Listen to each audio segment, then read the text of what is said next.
ನಮಸ್ತೆ ಬಂಧುಗಳೇ, ಗೋವಿಂದ ಸವಿರುಚಿ GVR all-round ಚಾನಲ್ಗೆ ನಿಮಗೆಲ್ಲ ಸ್ವಾಗತ. ಯುಗಾದಿ ಅಂದ್ರೇ ನಮ್ಮ ಹಿಂದೂಗಳಲ್ಲಿ ಹೊಸ ವರ್ಷ ಆರಂಭ ಅಂತಲೇ ಅರ್ಥ ರೀ. ಈ ಹೊಸ ವರ್ಷಕ್ಕೆ ಎಲ್ಲರೂ ಎಣ್ಣೆ ಸ್ನಾನ ಮಾಡಿ ಹೊಸ ಬಟ್ಟೆಯನ್ನು ಧರಿಸಿ ಸಡಗರ ಸಂಭ್ರಮದಿಂದ ಆಚರಿಸುವಂಥ ಯುಗಾದಿ ಹಬ್ಬಕ್ಕೆ ಸ್ಪೆಷಲ್ ಸ್ವೀಟ್ ಅಂತಂದ್ರೆ ಹೋಳಿಗೆಯನ್ನು ಮಾಡ್ತಾರೆ ರೀ ಎಲ್ಲರೂ. ಈ ಹೋಳಿಗೆಯನ್ನು ಎಲ್ಲರೂ ಮಾಡ್ತೀರಿ. ಆದ್ರೆ ಒಂದು ವಾರ ಸ್ಟೋರ್ ಮಾಡುವಂಥ ಈ ಹೋಳಿಗೆ ಟೆಕ್ನಿಕನ್ನು ಇದುವರೆಗೂ ಯಾರೂ ತೋರಿಸಿ ಕೊಟ್ಟಿಲ್ಲರಿ. ಒಂದು ಸಿಂಪಲ್ ಆಗಿರುವಂಥ ಟೆಕ್ನಿಕನ್ನು ಉಪಯೋಗಿಸಿ ಮಾಡ್ತಿರುವಂಥ ಈ ಹೋಳಿಗೆ ರುಚಿ ಅದ್ಭುತವಾಗಿರ್ತೈತೆ ರೀ, ಮತ್ತು ಸಾಫ್ಟ್ ಆಗಿರ್ತೈತಿ, ಮತ್ತು ಡಬಲ್ ಪದರು ಆಗ್ತೈತೆ ರೀ, ಉಬ್ಬೂ ಉಬ್ಬತೈತೆ ರೀ. ಬರ್ರಿ ಹಂಗಂದ್ರೆ ಈ ಹೋಳಿಗೆಯನ್ನು ಯಾವ ರೀತಿ ಮಾಡಿದ್ರೆ, ಅದು ಯಾವ ಟೆಕ್ನಿಕನ್ನು ಉಪಯೋಗಿಸಿದ್ರೆ ಒಂದು ವಾರ ನಾವು ಸ್ಟೋರ್ ಮಾಡ್ಕೋಬೋದು. ಮತ್ತು ಸಿಂಪಲ್ ಆಗಿರುವಂಥ 3 ಟಿಪ್ಸ್ ಟ್ರಿಕ್ಸನ್ನು ಹೇಳಿಕೊಡ್ತೀನಿ ರೀ. ಅದರಿಂದ ನೀವು ಆರಾಮಾಗಿ ಈಸಿಯಾಗಿ ಎಲ್ಲರೂ ಹೋಳಿಗೆಯನ್ನು ಆರಾಮಾಗಿ ಮಾಡ್ಕೋಬಹುದು. ಬರ್ರಿ ಹಂಗಂದ್ರೆ ಈ ಹೋಳಿಗೆ ಯಾವ ರೀತಿ ಮಾಡೋದಂತ ತೋರಿಸಿ ಕೊಡಾಕತ್ತೀನಿ ರೀ. ಇವತ್ತು ನಾನು ನಿಮಗೆ ಒಬ್ಬಟ್ಟನ್ನು ತೊಗರಿ ಬೇಳೆಯಿಂದ ಮಾಡ್ತಾಯಿದ್ದೀನಿ ರೀ. ಈ ತೊಗರಿ ಬೇಳೆ ನೋಡ್ರಿ, ಅನ್ಪಾಲಿಶ್ಡ್ ತೊಗರಿ ಬೇಳೆ ರೀ. ಇದು 1 ಗ್ಲಾಸಿನ ಮೇಲೆ ಸ್ವಲ್ಪ ತಗೊಂಡಿದ್ದೀನಿ. ಇದನ್ನ ಇವಾಗ ಒಂದು ಪಾತ್ರೆಗೆ ಹಾಕಿ 2 ಸಾರಿ ನೀಟಾಗಿ ತೊಳಿಬೇಕ್ರಿ ನಾವು. ಇದರಲ್ಲೇನು ಜಾಸ್ತಿ ಗಲೀಜೇನು ಇರಂಗಿಲ್ಲ ರೀ. ಪಾಲಿಶ್ಡ್ ಇರೋದ್ರಿಂದ ನೋಡಿರಿ, ನೀರೇನು ಜಾಸ್ತಿ ಏನು ಗಲೀಜಿಲ್ಲ ರೀ. ಈ ಪಾಲಿಶ್ ಬೇಳೆಯಲ್ಲಿ ನೋಡಿರಿ ಒಂದು ರೀತಿಯಾದಂಥ ಯೆಲ್ಲೋ ಕಲರ್ ನಮ್ಮ ಬಣ್ಣ ಬರ್ತಿರ್ತೈತೆ ರೀ. ಅದಕ್ಕೆ ಏನು ಹಾಕಿರ್ತಾರೆ ರೀ, ಸ್ವಲ್ಪ ಕಲರ್ ಹಾಕಿರ್ತಾರೆ ರೀ. ಅದಕ್ಕೋಸ್ಕರ ಅದು ಕಲರ್ ಬರ್ತಿರ್ತೈತೆ ರೀ. ನಮ್ದು ಇದು ಪಾಲಿಶ್ಡ್ ಬೇಳೆ ಇರೋದ್ರಿಂದ ನಮಗೆ ಯಾವುದೇ ಕಲರ್ ಗಿಲ್ಲರ್ ಯೆಲ್ಲೋ ಕಲರ್ ಏನೂ ಬರ್ತಾ ಇಲ್ಲ ರೀ. ನೀರೆಲ್ಲ ವೈಟೇ ಇದೆ ನೋಡಿರಿ. ಈಗ 2 ಸಲ ನಾನು ಬೇಳೆಯನ್ನು ತೊಳ್ಕೊಂಡು ಆಯ್ತು ರೀ. ಇದಕ್ಕೆ ಇವಾಗ ನೋಡಿರಿ, ಒಂದು ಬೇಳೆಗೆ ನಾವು 5 ನೀರನ್ನು ಹಾಕಬೇಕು. 2 ಆಯ್ತು ರೀ. ಇದು 3ನೇದು, 4, 5 ರೀ. ಒಂದು ಸಣ್ಣ ಚಮಚ ಅರಿಶಿಣವನ್ನು ಹಾಕ್ಕೊಂಡು ನೀಟಾಗಿ ಮಿಕ್ಸ್ ಮಾಡಿ ಒಂದು 10 ನಿಮಿಷ ಇದನ್ನು ರೆಸ್ಟಿಗೆ ಬಿಡಬೇಕು ರೀ. ನಾವು ಈ ರೀತಿಯಾಗಿ ನೆನೆಸಿ ಬೇಳೆಯನ್ನು ಕುದಿಸೋದ್ರಿಂದ 3 ಬೆನಿಫಿಟ್ ಅದಾವೆ ರೀ. ಒಂದು, ಗ್ಯಾಸ್ ಸೇವ್ ಆಗತ್ತೆ ರೀ, ಟೈಮ್ ಸೇವ್ ಆಗತ್ತೆ ರೀ, ಮತ್ತು ಬೇಳೆ ಬೇಗನೆ ಬೇಯ್ತೈತೆ ರೀ. ಈಗ ಇದಕ್ಕೆ ನಾವು ಕಡಕ ರೆಡಿ ಮಾಡ್ಕೊಳಕ್ಕೆ ಹಿಟ್ಟನ್ನು ಇದೇ ರೀತಿಯಾಗಿ ಹಾಕ್ಕೋಬೇಕ್ರಿ. ಇದು ನೋಡಿರಿ ಮೈದಾ ರೀ, ಆರ್ಗ್ಯಾನಿಕ್. ನಾವಿಲ್ಲಿ ಮೈದಾದಿಂದ ಹೋಳಿಗೆನ ಮಾಡೋದು ತೋರ್ಸಕತ್ತೀನಿ ರೀ. ತುಂಬ ಶೈನಿಂಗು ಬರ್ತೈತಿ ಮತ್ತು ಮೆತ್ತಗೂ ಆಗ್ತೈತೆ ರೀ. ಅದಕ್ಕೋಸ್ಕರ 1 ಗ್ಲಾಸ್ ಹಾಕ್ಕೊಂಡಿನಿ ರೀ. ನಾನು ಯಾವ ಗ್ಲಾಸಿನಿಂದ ಬೇಳೆ ತೊಗೊಂಡಿದ್ದೀನಲ್ರಿ, ಅದೇ ಗ್ಲಾಸಿನಿಂದ ಹಿಟ್ಟನ್ನು ಹಾಕ್ಕೊಳಕತ್ತೀನಿ ರೀ. 1 ಗ್ಲಾಸಿಗೆ ನಾವು 1.5 ಗ್ಲಾಸಿನಷ್ಟು ಹಿಟ್ಟನ್ನು ತೊಗೊಂಡ್ರೆ ನಮಗೆ ಕಣಕನೂ ಜಾಸ್ತಿ ಆಗಲ್ಲ ರೀ, ಹೂರ್ಣನೂ ಜಾಸ್ತಿ ಆಗಲ್ಲ ರೀ. ಕರೆಕ್ಟ್ 2 ಸರಿ ಹೋಗ್ತಾವ್ರಿ. ನಾನಿಲ್ಲೇ 1.25 ಹಾಕ್ಕೊಂಡಿನಿ ರೀ ಹಿಟ್ಟನ್ನು. ಅಂದ್ರೆ ನಾನು 1 ಗ್ಲಾಸಿನ ಮೇಲೆ 1 ಹಿಡಿಯಷ್ಟು ನಾನು ಬೇಳೆ ತೊಗೊಂಡಿದ್ದೆ ರೀ.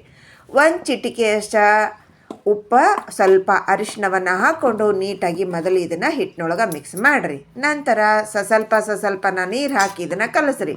ಈಗ 1 ಗ್ಲಾಸ್ ನೀರು ತೊಗೊಂಡಿನಿ ರೀ ನಾನು. ಆಮೇಲೆ ನೋಡೋಣ್ರಿ ಎಷ್ಟು ಹೋಗ್ತೈತಿ ನೀರು ಅಂಥೇಳಿ. ಈ ವಿಡಿಯೋ ನೋಡ್ರಿ ಸ್ವಲ್ಪ ಉದ್ದಾಗಿರ್ತೈತೆ ರೀ. ಯಾಕಪ್ಪ ಅಂತಂದ್ರೆ ಈ ಹೋಳಿಗೆ ಮಾಡುವಂಥ ಟಿಪ್ಸ್ ಟ್ರಿಕ್ಸ್ ಟೆಕ್ನಿಕ್ ಸರಿಯಾದ ಅಳತೆ ಪ್ರಮಾಣವನ್ನು ಪಿನ್ ಟು ಪಿನ್ನ A to Z ಮಾಹಿತಿಯನ್ನು ಕೊಡಾಕತ್ತೀನಿ ರೀ. ಯಾವುದೂ ಪಾಯಿಂಟ್ ಮಿಸ್ ಮಾಡ್ದೆ. ಅದಕ್ಕೋಸ್ಕರ ಸ್ವಲ್ಪ ವಿಡಿಯೋ ಲೆಂತ್ ಆಗಿರ್ತೈತೆ ರೀ. ಓಪಿಕೆಯಿಂದ ಮಿಸ್ ಪಾಸ್ ಮಾಡ್ದೆ ನೋಡಿರಿ. ಈಗ ನೋಡಿರಿ, ಸ್ವಲ್ಪ ನೀರು ಹಾಕಿ ಈ ರೀತಿಯಾಗಿ ಹಿಟ್ಟನ್ನು ರೆಡಿ ಮಾಡ್ಕೋಬೇಕ್ರಿ. ಕೈಗೆ ಈ ರೀತಿಯಾಗಿ ಹತ್ತತಿರ್ಬೇಕ್ರಿ ನಮಗೆ. ಈಗ ನೆಕ್ಸ್ಟ್ ನಾವು ಇದಕ್ಕೆ 1 ಚಮಚದಷ್ಟು ತುಪ್ಪ ಹಾಕೊಂಡ್ರಿ. ಅದು ಸಣ್ಣ ಚಮಚದಿಂದ ರೀ. 1 ಚಮಚದಷ್ಟು ನೀರು ಹಾಕ್ರಿ. 1 ಗ್ಲಾಸಿನೊಳಗೆ ಇಷ್ಟು ನೀರು ನಮಗೆ ಉಳ್ದಾವೆ ನೋಡ್ರಿ. ಈಗ 2 ನೀಟಾಗಿ ಮಿಕ್ಸ್ ಮಾಡಿರಿ. ಮಿಕ್ಸ್ ಮಾಡಿ ಇದನ್ನು ಹೊಳಿಸಿ ಹಾಕ್ರಿ. ಹಿಟ್ಟು ತಿರುವಿ ಹಾಕಿ ಚಂದಂಗೆ ಇದನ್ನು ಹಿಂಗೆ ನಾದ್ರಿ. 4 ಬಳ್ಳ ಮಡಚಿ ಈ ರೀತಿಯಾಗಿ ನಾವು ಅದಮ್ತ ನಾದ್ಬೇಕ್ರಿ. ನಾವು ಹಿಟ್ಟು ಎಷ್ಟು ಚಂದಂಗೆ ನಾದ್ತೀವಿ ಅಷ್ಟು ಶೈನಿಂಗ್ ಆಗಿರುವಂಥ ಹೋಳಿಗೆ ಬರ್ತೈತೆ ರೀ. ಮತ್ತು ಮೆತ್ತಗಿರ್ತೈತೆ ರೀ. ಪೂರಿ ಉಬ್ಬಿದಂಗೆ ಉಬ್ಬುತ್ತೈತೆ ರೀ. ಡಬಲ್ ಪದರ ಆಗ್ತೈತೆ. ನೆಕ್ಸ್ಟ್ ನೋಡಿರಿ, ನಾವು 1 ತಟ್ಟಿ ತೊಗೋಬೇಕ್ರಿ. ಆದಷ್ಟು ದೊಡ್ಡದು ತೊಗೋರಿ, ಅಗಲವಾದದ್ದು ತೊಗೋರಿ, ಮತ್ತು ಇದೇ ರೀತಿ ಇರೋದನ್ನು ತೊಗೊಳ್ರಿ. ಅದರ 3/4 ಸ್ಪೂನಷ್ಟು ತುಪ್ಪ ಹಾಕ್ರಿ. ಸ್ವಲ್ಪ ತುಪ್ಪನ ಹಿಂಗೆ ಅಗಲ ಮಾಡಿರಿ. ರೆಡಿ ಮಾಡ್ಕೊಂಡಿರುವಂಥ ಹಿಟ್ಟನ್ನು ಅದ್ರೊಳಗೆ ಇಡ್ರಿ. ಸ್ವಲ್ಪ ಪ್ರೆಸ್ ಮಾಡಿರಿ. ಈಗ ಈ ಹಿಟ್ಟನ್ನು ಚಂದಂಗೆ ನಾದ್ಬೇಕ್ರಿ. ನಾವು 5 to 6 ನಿಮಿಷ ನಾದ್ಬೇಕ್ರಿ. ನಾವು ಹಾಕಿರುವಂಥ ಕೆಳಗಿರುವಂಥ ತುಪ್ಪ ಏನೈತಲ್ರಿ ನೀಟಾಗಿ ಹಿಟ್ಟಿನೊಳಗೆ ಸೇರ್ಬೇಕ್ರಿ. ಎಷ್ಟು ತುಪ್ಪ ಅನ್ನೋದು ತಟ್ಟಿ ಒಳಗೆ ಕಾಣಬಾರ್ದು. ಆ ರೀತಿಯಾಗಿ ನಾವು ನಾದ್ಬೇಕ್ರಿ. ಈ ರೀತಿಯಾಗಿ ನಾವು ಹಿಟ್ಟನ್ನು ರೆಡಿ ಮಾಡ್ಕೊಡೋದ್ರಿಂದ ನಮ್ಮ ಹೋಳಿಗೆ ಶೈನಿಂಗ್ ಬರ್ತೈತೆ ರೀ, ಪಳ ಪಳ ಅಂತ ಹೊಳಿತೈತೆ ರೀ, ಸ್ಮೂತ್ ಆಗತ್ತೆ ರೀ, ಮತ್ತು ಹೂವು ಇದ್ದಂಗೆ ಇರ್ತೈತೆ ರೀ ಹೋಳಿಗೆ. ಈಗೆಲ್ಲ ನಮ್ಮ ತುಪ್ಪ ಒಳಗೆ ಸೇರಾತ್ರಿ ಹಿಟ್ಟಿನೊಳಗೆ, ಎಲ್ಲಿ ತುಪ್ಪ ಅನ್ನೋದು ಕಾಣಕತ್ತಿಲ್ಲ ನೋಡ್ರಿ. ಈಗ ಇದು ನಮಗೆ ಪರ್ಫೆಕ್ಟ್ ಆಗೈತಿ ಅಂತಂದ್ರೆ ಯಾವ ರೀತಿ ಗೊತ್ತಾಗ್ಬೇಕಂದ್ರೆ ಈ ಒಂದು ಟೆಕ್ನಿಕ್ ನೋಡ್ರಿ. ಇದು ಇಲ್ಲಿ ನೋಡ್ರಿ, ನಾವು ಹಿಟ್ಟನ್ನು ಈ ರೀತಿಯಾಗಿ ಜಗ್ಗಿದ್ರೆ ನೋಡ್ರಿ, ಎಷ್ಟನ ಜಗ್ಗ್ರಿ ನೀವು, ಅದು ಕಟ್ ಆಗಬಾರ್ದ್ರಿ. ಅವಾಗ ನಮಗೆ ಹೋಳಿಗೆ ತುಂಬ ಸರಿಯಾಗಿ ಬರ್ತಾವ್ರಿ, ಕಿತ್ತು ಹೋಗಂಗಿಲ್ಲ, ಹರಿದು ಹೋಗಂಗಿಲ್ಲ ರೀ. ನಿಮಗೆ ಈ ರೀತಿಯಾಗಿ ಬಂದಿಲ್ಲ ಅಂದ್ರೆ ಇನ್ನೊಂದು ತಿರ್ಗಾ 2 ನಿಮಿಷ ನಾದ್ಕೋರಿ, ಅವಾಗ ಸರಿ ಹೋಗುತ್ತೆ ರೀ. ಈಗ ಒಂದು ಪಾತ್ರೆ ತೊಗೋರಿ, ಒಂದು ಸ್ವಲ್ಪ ತುಪ್ಪ ಹಾಕ್ರಿ, ತುಂಬ ಸವ್ರಿ ಹಿಟ್ಟನ್ನು ಅದ್ರೊಳಗೆ ಇಡ್ರಿ. ಹಿಟ್ಟನ್ನು ಅದ್ರೊಳಗೆ ಇಟ್ಟು ಎಲ್ಲ ಕಡೆಗೆ ನಾವು ಹೊಳ್ಳಿಸೋದು ಹಾಕಿ ತುಪ್ಪನ ಪೂರ ಇದಕ್ಕೆಲ್ಲ ನಾವು ಹತ್ತುವಂಗೆ ಕಲಿಸ್ಬೇಕು ನೋಡ್ರಿ. ಈಗ ನೋಡ್ರಿ ನಮ್ಮ ಹಿಟ್ಟು ಯಾವ ರೀತಿಯಾಗಿ ಬೆಣ್ಣೆ ಥರ ರೆಡಿ ಆಯ್ತು ನೋಡ್ರಿ. ಇದನ್ನು ಕೈಯಾಗಿ ಹಿಡ್ಕೊಂಡು ತೋರಿಸಿದ್ರೆ ನಿಮಗೆ ಯಾರಿಗಾರ ಕೇಳ್ರಿ, ಇದು ಬೆಣ್ಣೆನೆ ಅಂತಾರ್ರಿ, ಹೋಳಿಗೆ ಹಿಟ್ಟು ಅಂತ ಯಾರು ಕಂಡುಹಿಡಿಯೋಕೆ ಸಾಧ್ಯನೇ ಇಲ್ಲರಿ. ಅಷ್ಟು ಪರ್ಫೆಕ್ಟ್ ಆಗಿರುವಂಥ ಹಿಟ್ಟನ್ನು ನಾವು ರೆಡಿ ಮಾಡ್ಕೊಂಡಿವ್ರಿ. ಈಗ ತುಂಬ ತುಪ್ಪ ಸೌರೆ ಆತ್ರಿ, ಇದನ್ನು ಮುಚ್ಚಿ ಪಕ್ಕಕ್ಕಿಡ್ರಿ. ನೀವು ಎಷ್ಟು ಜಾಸ್ತಿ ಹೊತ್ತು ಪರ್ಮೆಂಟೇಷನ್ ಬಿಡ್ತೀರಿ ಅಷ್ಟು ಉಬ್ಬುತ್ರಿ, ಅದು ಹಿಟ್ಟು ಡಬಲ್ ಆಗಿರ್ತೈತೆ ರೀ. ನಾನು ತೋರಿಸ್ತೀನಿ ರೀ ನಂತರ, ನಿಮಗೆ ಹಿಟ್ಟು ಡಬಲ್ ಆಗಿರ್ತೈತೆ ರೀ ಒಂದಕ್ಕದು. ಅಷ್ಟು ಹೋಳಿಗೆ ಸರಿಯಾಗಿ ಬರ್ತಾವ್ರಿ. ನಿಮಗೆ ಟೈಮ್ ಇಲ್ಲ ಅಂದ್ರೆ 30 ನಿಮಿಷ ಆದರೂ ಕನಿಷ್ಠ ಪಕ್ಷ ಮುಚ್ಚಿಡಾಕ ಬೇಕ್ರಿ. ಈಗ ನಾವು ಬ್ಯಾಳಿಯನ್ನು ರೆಸ್ಟಿಗೆ ಬಿಟ್ಟಿದ್ವಲ್ರಿ, ಅದು ನಾನು ಇವಾಗ ಕಟ್ ಮಾಡಿ ತೋರಿಸಿದೆ ರೀ ನಿಮಗೆ. 2 ತುಂಡು ಆಗೈತೆ ರೀ ಇದು. ಮತ್ತು ಕ್ವಾಂಟಿಟಿಯಲ್ಲಿ ಕೂಡ ನೋಡಿರಿ ನಮ್ಮ ಬ್ಯಾಳಿ ಅನ್ನೋದು ಡಬಲ್ ಆಗೈತೆ ರೀ. ಇದನ್ನು ಗ್ಯಾಸ್ ಆನ್ ಮಾಡಿಕೊಂಡು ಲೋ ಟು ಮೀಡಿಯಮ್ ಫ್ಲೇಮಲ್ಲಿ, ಈ ಕಡೆ ಪೂರ್ತಿ ಹೈನೂ ಅಲ್ಲ ಪೂರ್ತಿ ಲೋನೂ ಅಲ್ರಿ, ಹಂಗೆ ನಾನು ಮುಚ್ಚಳನ ಮುಚ್ಚಿ ಬೇಯಿಸ್ಕೊಳಕತ್ತೀನಿ ರೀ. ಅರ್ಧ ಮುಚ್ಚಿದ್ದೆ ರೀ ನಾನು, ಮುಂದೆ ಇರ್ರಿ. ಮತ್ತು ಮುಚ್ಚಳ ಮುಚ್ಚಿ ಹೊರಗೆ ಎಲ್ಲನ ಕೆಲಸ ಮಾಡಕ್ಕೆ ಹೋದ್ರಿ, ಎಲ್ಲನ ಹೋದ್ರಿ ಅಂದ್ರೆ ಅದು ಉಕ್ಕು ಬಂದುಬಿಡ್ತೈತೆ ರೀ. ಅರ್ಧ ಮುಚ್ಚಳ ಮುಚ್ಚ್ರಿ, ಮುಂದೆ ಇರ್ರಿ. ಅದು ಸಳಮಳ ಕುದಿಯಾಕತ್ತಂದಾಗ ಉಕ್ಕೆಲ್ಲ ಸುತ್ತ ನಿಂತಿರ್ತೈತೆ ರೀ. ಆ ಉಕ್ಕನ್ನು ತೆಗೆದು ಬಿಡ್ರಿ. ಎಲ್ಲ ಉಕ್ಕನ್ನು ತೆಗ್ದೆ ನೋಡ್ರಿ. ಈಗ ನಾವು ಮುಚ್ಚಿ ಬೇಯಿಸ್ಕೋದ್ರಿಂದ ಕೂಡ ಜಲ್ದಿನ ಬೇಯ್ತೈತೆ ರೀ.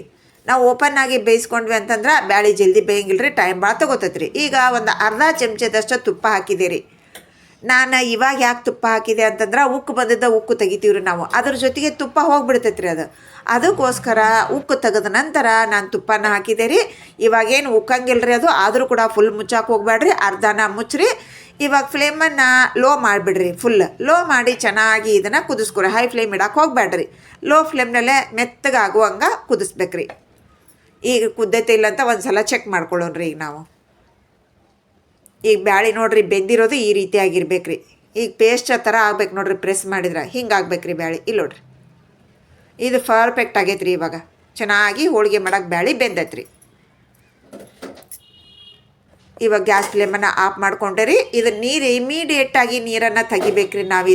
ನಾವು ಲೇಟ್ ಮಾಡಿದ್ವಿ ಅಂದ್ರೆ ಬ್ಯಾಳಿ ಒಳಗೆ ನೋಡ್ರಿ ನೀರು ಹಿಡ್ಕೋತೈತೆ ರೀ ಅದು. ಅದಕ್ಕೆ ನಾವು 1 ನಿಮಿಷ ಕೂಡ ವೇಟ್ ಮಾಡ್ದೆ ನೀರನ್ನು ಬಸದು ಬಿಡ್ಬೇಕ್ರಿ. ನಿಮಗೆ ಈ ರೀತಿಯಾಗಿ ಬಸಿಯಾಕೆ ಬಂದಿಲ್ಲ ಅಂತಂದ್ರೆ ಸಾಣಿಗೆ ಒಳಗೆ ಹಾಕಿ ಬಸಿಬೋದು ಬಿಗಿನರ್ಸ್. ನೀವು ರೂಢಿ ಇದ್ದವ್ರಿಗೆ ಮಾತ್ರ ಈ ರೀತಿಯಾಗಿ ಮುಚ್ಚಳವನ್ನು ಮುಚ್ಚಿ ಬಸಿಯಾಕೆ ಬರ್ತೈತೆ ರೀ. ರೂಢಿ ಇರ್ಲಾರವ್ರಿಗೆ ಬರಂಗಿಲ್ಲ ರೀ ಇದು. ಸಾಣ್ಗಿ ತೊಗೊರಿ, ಒಂದು ಪಾತ್ರೆ ಇಟ್ಕೊಡ್ರಿ, ಸಾಣ್ಗಿ ಒಳಗೆ ಬಸ್ಕೊಂಬಿಡ್ರಿ. ಈ ಕಟ್ಟನ್ನು ವೇಸ್ಟ್ ಮಾಡಬೇಡ್ರಿ. ಈ ಕಟ್ಟು ನಮ್ಗೆ ಸಾರಿಗೆ ಉಪಯೋಗ ಮಾಡ್ಕೋಬಹುದು ರೀ. ಸಾರು ತುಂಬಾ ರುಚಿಯಾಗಿರ್ತೈತೆ ರೀ, ಮತ್ತು ಹೆಲ್ತಿ ಕೂಡ ರೀ ಇದು ಕಟ್. ಈ ಕಟ್ ಏನಪ್ಪ ಎಲ್ಲರಿಗೂ ಗೊತ್ತೈತಿ, ನೀವೇನು ಹೇಳ್ತೀರಿ ಅನ್ಬೋದು, ಆದರೆ ಬಿಗಿನರ್ಸಿಗೆ ಗೊತ್ತಿರಂಗಿಲ್ಲ ರೀ. ಕೆಲವರು ಚೆಲ್ಲೇ ಬಿಡ್ತಾರೆ ರೀ. ಅದಕ್ಕೋಸ್ಕರ ಹೇಳಕತ್ತೀನಿ, ಚೆಲ್ಲಬೇಡ್ರಿ, ಇದರಿಂದ ಸಾರು ಮಾಡಿರಿ, ತುಂಬ ಚೆನ್ನಾಗಿರ್ತೈತಿ ಅಂತೇಳಿ. ಈಗ ಇದನ್ನು ಕಟ್ಟ ಪಕ್ಕಕ್ಕೆ ಇಡ್ರಿ. ಈಗ ಇದನ್ನು ಮುಚ್ಚಿ ಪಕ್ಕಕ್ಕೆ ಇಡ್ರಿ. ಈಗ ನೋಡ್ರಿ ಬೆಲ್ಲ ರೀ ಕುಟ್ಟಿ ಪುಡಿ ಮಾಡ್ಕೊಂಡೀನಿ ರೀ. ಇದನ್ನೊಂದು ಪಾತ್ರೆಗೆ ಹಾಕೊಳಕತ್ತೀನಿ ರೀ. 1/4 ಕಪ್ಪಿನಷ್ಟು ಬೇಳೆಗೆ ನಾನು ನೋಡ್ರಿ ಒಂದು ಮೇಲೆ ಒಂದು ಮುಟ್ಗಿ ತೊಗೊಂಡೇನಿ ರೀ. 1/4 ಕಪ್ಪಿನಷ್ಟು ಬೆಲ್ಲ ಹಾಕ್ಕೊಂಡೆ ರೀ. ಒಂದು ಅರ್ಧ ಕಪ್ಪಿನಕ್ಕಿಂತ ಸ್ವಲ್ಪ ಕಮ್ಮಿ, 1/4 ಕಪ್ಪಿನಕ್ಕಿಂತ ಸ್ವಲ್ಪ ಜಾಸ್ತಿ ನೀರನ್ನು ಬಿಸಿ ಮಾಡಾಕಿಟ್ಟೀನಿ ರೀ ನಾನು. ಈ ಬೆಲ್ಲದೊಳಗೆ ನೋಡ್ರಿ, ಈಗ ನೋಡ್ರಿ ಎಷ್ಟು ಗಲೀಜು ಕಾಣಕತ್ತೈತೆ ನೋಡ್ರಿ ಇದ್ರೊಳಗೆ. ಈಗ ಮ್ಯಾಲೆ ಕಂಡದ್ದನ್ನು ನಾವು ತೆಗಿಬೋದು ರೀ. ಇನ್ನು ಒಳಗೆ ಇರ್ತೈತಲ್ರಿ ಅದು ಹೆಂಗೆ ತೆಗಿಬೇಕ್ರಿ ನಾವು, ಅನಿವಾರ್ಯ ರೀ. ಈ ಟೆಕ್ನಿಕ್ ಯಾರಿಗೂ ಗೊತ್ತಿಲ್ಲ ರೀ. ಹಾಗಾಗಿ ಬೆಲ್ಲನ ಪುಡಿ ಮಾಡ್ತಾರೆ ರೀ. ಪುಡಿ ಮಾಡಿ ಬ್ಯಾಳಿ ಒಳಗೆ ಒಯ್ದು ಹಾಕಿಬಿಡ್ತಾರೆ ರೀ. ಈಗ ನಾವು ಹಂಗೆ ತಿನ್ನೋದ್ರಿಂದ ಇದರಲ್ಲಿರುವಂಥ ಗಲೀಜೆಲ್ಲ ನಮ್ಮ ಬಾಡಿ ಒಳಗೆ ಸೇರ್ತೈತೆ ರೀ. ಹಂಗೆ ಆಗಬಾರ್ದು ಅನ್ನೋ ಉದ್ದೇಶದಿಂದ ಒಂದು ಟೆಕ್ನಿಕನ್ನು ನಾನು ನಿಮ್ಗೆ ತೋರಿಸಿ ಕೊಡಾಕತ್ತೀನಿ ರೀ. ಇದನ್ನು ನೋಡಿದ್ರಿ ಅಂದ್ರೆ ಇನ್ನು ಖಂಡಿತ ಎಲ್ಲರೂ ಇದೇ ಟೆಕ್ನಿಕನ್ನು ಯೂಸ್ ಮಾಡ್ತೀರಿ. ಈ ಕುದೀತಿರುವಂಥ ನೀರನ್ನು ತಂದು ಬೆಲ್ಲದೊಳಗೆ ಹಾಕಿದ್ದೀರಿ. ಹಾಕಿ ನೀಟಾಗಿ ಹಿಂಗೆ ಕಲಸ್ರಿ. ಈ ಬಿಸಿ ನೀರಿಗೆ ನೋಡ್ರಿ ಬೆಲ್ಲ ಅನ್ನೋದು ಕಂಪ್ಲೀಟಾಗಿ ಕರಿಗೆ ಬಿಡ್ತೈತೆ ರೀ. ಈಗ ಕರಿಗೆ ಆತ್ರಿ ಇದು. ಇಲ್ಲಿ ನೋಡ್ರಿ ಹಿಂಗೆ ಎಷ್ಟು ನೀರು ಐತಪ್ಪ, ಹೆಂಗೆ ಹೋಳಿಗೆ ಮಾಡ್ತಾರ ಅಂತ ನಿಮಗೆ ಡೌಟ್ ಬರ್ತಿರ್ಬೇಕು ರೀ. ಆದ್ರೆ ಪರ್ಫೆಕ್ಟಾಗಿ ನಾವು ಹೋಳಿಗೆ ಮಾಡೋದನ್ನು ಕೂಡ ನಿಮ್ಗೆ ತೋರಿಸ್ತೀನಿ ರೀ. ಸ್ಕಿಪ್ ಮಾಡ್ದೆ ಪೂರ್ತಿ ವಿಡಿಯೋನ ನೋಡಿರಿ, ಅದಕ್ಕೋಸ್ಕರ ನಂದು ಸ್ವಲ್ಪ ವಿಡಿಯೋನ ಲೆಂತ್ ಆಗೈತೆ ರೀ. ಈಗ ಇದನ್ನು ಸಾಣಿಗೆಯಿಂದ ಸೋಸ್ಕೊಳ್ಳೋಣ ರೀ. ಒಂದು ಪಾಯಿಂಟು ಕೂಡ ಬಿಡ್ದಂಗೆ ನಾನು ಫುಲ್ ವಿಡಿಯೋನ ತೋರ್ಸಾಕತ್ತೀನಿ ರೀ. ಸ್ಕಿಪ್ ಮಾಡ್ದನ ಪೂರ್ತಿ ವಿಡಿಯೋನ ನೋಡಿದ್ರಿ ಅಂತ ನಿಮ್ಗೆ ಅರ್ಥ ಆಗುತ್ತೆ. ಈಗ ನೋಡಿರಿ ಸಾಣಿಗೆ ಒಳಗೆ ಎಷ್ಟು ಗಲೀಜೈತಿ, ನಮ್ಮ ಪಾತ್ರೆ ಒಳಗೆ ಎಷ್ಟು ಗಲೀಜೈತಿ ನೋಡಿರಿ. ನಾವು ಹಂಗೆ ಹಾಕೋದ್ರಿಂದ ಈ ಗಲೀಜೆಲ್ಲ ನಮ್ಮ ಹೊಟ್ಟೆಗೆ ಹೋಗ್ಬಿಡ್ತೈತೆ ರೀ. ಇಲ್ಲಿ ನೋಡಿರಿ ಸ್ವಲ್ಪ ಬೆಲ್ಲದ ಹಳ್ಳು ಉಳಿದ್ರೆ ಅಂದ್ರೆ ಏನು ಟೆನ್ಷನ್ ತೊಗೊಳಕ್ಕೆ ಹೋಗ್ಬೇಡ್ರಿ. ಮತ್ತು ನೀರು ಹಾಕೋ ಕೆಲಸ ಮಾಡಬೇಡ್ರಿ. ಈಗ ನೋಡಿರಿ ನಮ್ಮ ಶುದ್ಧವಾಗಿರುವಂಥ ಬೆಲ್ಲದ ನೀರು ರೆಡಿ ಆತ್ರಿ. ಈಗ ಗ್ಯಾಸ್ ಫ್ಲೇಮನ್ನು ಆನ್ ಮಾಡ್ಕೊರಿ. ಆನ್ ಮಾಡಿಕೊಂಡು ಇದನ್ನೀಗ ಕೈ ಬಿಡದನ್ನು ಹೈ ಫ್ಲೇಮ್ನೊಳಗೆ ಮಿಕ್ಸ್ ಮಾಡಿರಿ. ಇದನ್ನು ಎಲ್ಲಿವರೆಗೆ ಮಿಕ್ಸ್ ಮಾಡಬೇಕು ಅನ್ನೋದನ್ನು ಕೂಡ ನಾನು ನಿಮ್ಗೆ ತೋರಿಸಿ ಕೊಡ್ತೀನಿ ರೀ. ಈಗ ಮಿಕ್ಸ್ ಮಾಡ್ತಾ ನೋಡಿರಿ ಈ ರೀತಿಯಾಗಿ ನೊರೆ ಬರೋಕ್ಕೆ ಚಾಲು ಆಗತ್ತೆ ರೀ. ಮತ್ತು ದಪ್ಪ ಗುಳ್ಳೆ ಬರ್ತಾವ್ರಿ. ಮತ್ತು ನಿಮಗೆ ಮಿಕ್ಸ್ ಮಾಡ್ತಿರ್ಬೇಕಾದ್ರೆ ಅಲ್ಲಿ ಥಿಕ್ನೆಸ್ ಕೂಡ ನಿಮಗೆ ಗೊತ್ತಾಗ್ತಿರ್ತೈತೆ ರೀ. ನೀವು ಇದನ್ನೇನು ಆಣ ಚೆಕ್ ಮಾಡ್ಕೊಳ್ಳೋದು, ಪಾಕ ಚೆಕ್ ಮಾಡ್ಕೊಳ್ಳೋದು ಏನೂ ಅವಶ್ಯ ಇಲ್ಲ ರೀ. ನೋಡಿರಿ ಎಷ್ಟು ನೊರೆ ಬರಾಕತ್ತೈತಿ ನೋಡಿರಿ. ಇದ್ರಾಗ ನಮಗೆ ಬೆಲ್ಲದ ನೀರೇ ಕಾಣ್ತಾಯಿಲ್ಲ, ಫುಲ್ಲು ನಮಗೆ ಬುರುಗ್ ಕಾಣಕತ್ತೈತಿ ನೋಡಿರಿ. ಇಲ್ಲಿ ನೋಡಿರಿ ಈ ರೀತಿಯಾಗಿ ಆಗ್ಬೇಕ್ರಿ. ಈಗ ಗ್ಯಾಸ್ ಫ್ಲೇಮನ್ನು ಲೋ ಮಾಡಿರಿ. ಈಗ ನೋಡಿರಿ ತಗೋಸಾಗತ್ತಿ ನೋಡಿರಿ. ನಿಮ್ಗೆ ಈ ರೀತಿ ಆಗ್ಬೇಕ್ರಿ. ನಮಗದು ಮಿನಿಮಮ್ ಅಂದ್ರೆ ಒಂದು 3 ರಿಂದ 4 ನಿಮಿಷ ಇಲ್ಲ ಒಂದು 5 ನಿಮಿಷ ನೀವು ಕುದಿಸಿದ್ರು ಕೂಡ ಏನು ತೊಂದರೆ ಇಲ್ಲ. ನಿಮಗೆ ಅರ್ಥ ಆಗಂಗಿಲ್ಲ ಅಂತಂದ್ರೆ ಟೈಮ್ ಹಚ್ಚಿ ಹೈ ಫ್ಲೇಮ್ನೊಳಗೆ ಒಂದು 5 ನಿಮಿಷ ಕುದಿಸ್ಬಿಡ್ರಿ, ನಿಮಗೆ ಗೊತ್ತಾಗಿಲ್ಲ ಅಂದ್ರೆ. ಈಗ ನಾವು ನೀರು ಬಸ್ಕೊಂಡಿರುವಂಥ ಬ್ಯಾಳಿ ಏನದಾವಲ್ಲ ರೀ ಅದನ್ನು ಹಾಕಿರಿ. ಬ್ಯಾಳಿ ಒಳಗೆ ಒಂದು ಹನಿ ಕೂಡ ನೀರು ಇರಬಾರ್ದು ರೀ, ಹಂಗೆ ಬಸ್ದಿರ್ಬೇಕ್ರಿ. ನಾವು ಬ್ಯಾಳಿ ಒಳಗೆ ನೀರು ಇತ್ತಂದ್ರೆ ಹೋಳ್ಗೆ ಮಾಡೋಕೆ ಬರಂಗಿಲ್ಲ ರೀ. ಇದನ್ನು ಚಂದಂಗೆ ಲೋ ಫ್ಲೇಮ್ನೊಳಗೆ ಮಿಕ್ಸ್ ಮಾಡಿರಿ. ಈಗ ಇದ್ರೊಳಗನ ನಾನು ಕೊಬ್ಬರಿ ಹಾಕೊಳಕತ್ತೀನಿ ರೀ 1 ಕಪ್ಪಿನಷ್ಟು. ನಾನಿಲ್ಲೇ ಡ್ರೈ ಕೋಕೋನಟನ್ನು ಯೂಸ್ ಮಾಡೀನಿ ರೀ. ಒಣ ಕೊಬ್ಬರಿಯನ್ನು ತುರ್ಕೊಂಡು ಹಾಕೊಳಕತ್ತೀನಿ ರೀ ನಾನು. ಇದನ್ನೀಗ ಚಂದಂಗೆ ಮಿಕ್ಸ್ ಮಾಡಿರಿ. ಈ ಬೇಳೆ ಕಲರ್ ಹೋಗಿ ಬೆಲ್ಲದ ಕಲರ್ ಬರ್ಬೇಕು ನೋಡಿರಿ. ಅಲ್ಲಿವರೆಗೆ ನಾವು ಚಂದಂಗೆ ಹಿಂಗೆ ಕಲಿಸ್ಬೇಕ್ರಿ. ಫ್ಲೇಮ ಲೋನಲ್ಲೇ ಇರಲಿ ರೀ, ಹೈ ಫ್ಲೇಮೇನು ಮಾಡೋಕೆ ಹೋಗಬೇಡ್ರಿ.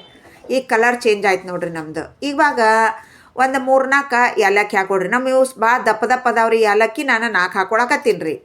ನಿಮ್ಮೇನಾದರೂ ಸ್ವಲ್ಪ ಏಲಕ್ಕಿ ಸ್ವಲ್ಪ ಸಣ್ಣ ಇದ್ದು ಅಂತಂದ್ರೆ ಇನ್ನೊಂದು 2 ಹೆಚ್ಚಿಗೆ ಹಾಕೋರಿ. ನೀವು ಎಷ್ಟು ಜಾಸ್ತಿ ಏಲಕ್ಕಿ ಹಾಕೋತೀರಿ ಅಷ್ಟು ಘಮ ಚೆನ್ನಾಗಿರ್ತೈತಿ, ರುಚಿ ಹೆಚ್ಚಾಗತ್ತೆ ರೀ.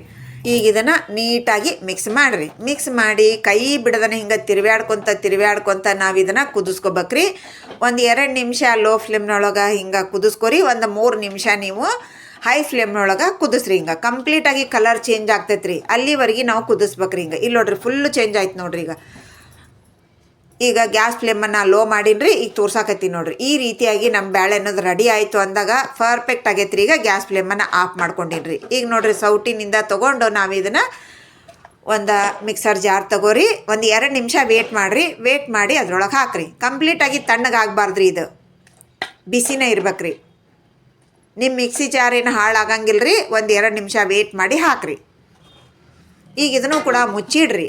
ನಾನು 2 ಸಾರಿ ರುಬ್ಕೊಂಬರ್ತೀನಿ ರೀ. ತೊಗೊಂಡಿರುವಂಥ ಬೇಳೆಯನ್ನು 2 ಭಾಗ ಮಾಡ್ಕೊಂಡಿನಿ ರೀ. ಕ್ವಾಂಟಿಟಿಯಲ್ಲಿ ಸ್ವಲ್ಪ ಕಮ್ಮಿ ಹಾಕ್ರಿ, ಅಂದ್ರೆ ಜಲ್ದಿ ನುಣ್ಣಗಾಗತ್ತೆ. ಈಗ ಇದು ನೋಡಿರಿ ಮ್ಯಾಲೆ ನಾವು ಮುಚ್ಚಿ ಹಿಡಿಬೇಕ್ರಿ, ಇಲ್ಲಂತಂದ್ರೆ ಓಪನ್ ಆಗಿಬಿಡ್ತೈತಿ. ಓಪನ್ ಆಗಿ ಕೆಳಗಡೆ ಬಿದ್ದು ಬಿಡ್ತೈತಿ. ಕೆಳಗಡೆಗೆ ಏನಾದರೂ ಬಿದ್ದಿದ್ದನ್ನು ಇಮಿಡಿಯೇಟಾಗಿ ಒಂದು ಬಟ್ಟೆ ತೊಗೊಂಡು ಒರೆಸ್ಬಿಡ್ರಿ. ಆವಾಗ ಇರಿಬಿ ಹತ್ತುವ ಗೋಜಿರಂಗಿಲ್ಲ ರೀ. ಈಗ ರುಬ್ಕೊಂಡು ಬಂದೆ ನೋಡಿರಿ, ಎಷ್ಟು ಸರಿಯಾಗಿ ಬಂದೈತೆ ನೋಡಿರಿ. 2 ನಿಮಿಷದೊಳಗೆ ನಮ್ಮ ಹೂರ್ಣ ಅನ್ನೋದು ರೆಡಿ ಆಗಿಬಿಡ್ತೈತೆ ರೀ. ನೋಡಿರಿ ಎಷ್ಟು ನುಣ್ಣಗೂ ಆಗೈತೆ ರೀ. ಇಲ್ಲಿ ನೋಡಿರಿ ಅವಾಗ ನಾವು ನಡಕ ಮಿಕ್ಸ್ ಮಾಡ್ಕೊತಾನೆ ರುಬ್ಬಿಬಿಡ್ರಿ. ನಿಮ್ಗೇನಾದರೂ ಮೇಲೆ ದಪ್ಪ ಬ್ಯಾಳಿ ಇತ್ತು ಅಂತಂದ್ರೆ ಮಿಕ್ಸ್ ಮಾಡಿ ರುಬ್ರಿ, ಏನು ತೊಂದರೆ ಏನಿಲ್ಲ ರೀ. ಇದು ಆ್ಯಕ್ಚುಲಾಗಿ ಆರಾಮಾಗೇ ಗ್ರ್ಯಾಂಡ್ ಆಗತ್ತೆ ರೀ. ಇದು ನಮ್ಮ ಬ್ಯಾಳೆ ಮೆತ್ತಗಿರ್ತೈತಲ್ಲ ರೀ, ಅಷ್ಟು ಮೆತ್ತಗಿರುವ ಬ್ಯಾಳೆ ಕೂಡ ಹೂರ್ಣ ನೋಡಿರಿ ಎಷ್ಟು ಪರ್ಫೆಕ್ಟ್ ಆಗೈತಿ. ನಿಮಗೆ ಡೌಟ್ ಬರಾಕತ್ತಿತ್ತು ಈ ನಮ್ನಿ ಇಷ್ಟು ನೀರಿರುವ ಬ್ಯಾಳೆಯನ್ನು ರುಬ್ಬಿದ್ರೆ ಹೂರ್ಣ ಸರಿಯಾಗಿ ಆಗುತ್ತಾ ಅಂತ. ಇಲ್ಲಿ ನೋಡ್ರಿ ಎಷ್ಟು ಸರಿಯಾಗಿ ಬಂದೈತೆ ನೋಡ್ರಿ. ನಾ ರುಬ್ಬೋದನ್ನು ಕೂಡ ತೋರಿಸಿದೆ ರೀ. ಎಲ್ಲೂ ನಾ ಪಾಸ್ ಮಾಡಿಲ್ಲ, ಸ್ಕಿಪ್ ಮಾಡಿಲ್ಲ ರೀ. ಪೂರ್ತಿ ತೋರ್ಸಾಕತ್ತೀನಿ ರೀ, ನಿಮ್ಗೆ ಯಾವುದೋ ಡೌಟೇ ಬರಬಾರ್ದು ಅನ್ನೋ ಉದ್ದೇಶದಿಂದ. ನೋಡ್ರಿ ಎಷ್ಟು ಸರಿಯಾಗಿ ಉಂಡೆಯನ್ನು ಕೂಡ ನಾ ಕಟ್ಟಿ ತೋರಿಸಿದೆ ರೀ. ಪರ್ಫೆಕ್ಟ್ ಆಗಿರುವಂಥ ಹೋಳಿಗೆ ಮಾಡೋಕೆ ಹೂರ್ಣ ರೆಡಿ ಆತ್ರಿ. ಈಗ ಮಿಕ್ಕಿರುವ ಬೇಳೆಯನ್ನು ಕೂಡ ಎಲ್ಲ ರುಬ್ಬಿಕೊಂಡ ಬಂದೇನಿ ರೀ ನಾನು. ಅದನ್ನು ಕೂಡ ಇದರಲ್ಲೇ ಹಾಕಾಕತ್ತೀನಿ ನೋಡ್ರಿ. ಈಗ 2ನೇ ಸಾರಿ ಕೂಡ ನಾ ರುಬ್ಬೋದನ್ನು ತೋರಿಸಿರೋ ವಿಡಿಯೋ ಲೆಂತ್ ಆಗುತ್ತಾ ಇನ್ನು ಅಂದ್ಕೊಂಡು ನಾ ಅದು ರುಬ್ಬೋದನ್ನು ತೋರಿಸಿಲ್ಲ ರೀ. ಈಗ ಇದು ಹೂರ್ಣನ ಸಾರಿಗೋಸ್ಕರ ಇಟ್ಕೊಳಕತ್ತೀನಿ ರೀ ನಾನು. ಸಾರಿನಲ್ಲಿ ಸ್ವಲ್ಪ ಹೂರಣವನ್ನು ಹಾಕಿ ಮಾಡೋದ್ರಿಂದ ಗಟ್ಟಿನೂ ಆಗತ್ತೆ ರೀ, ರುಚಿ ಹೆಚ್ಚಾಗತ್ತೆ ರೀ.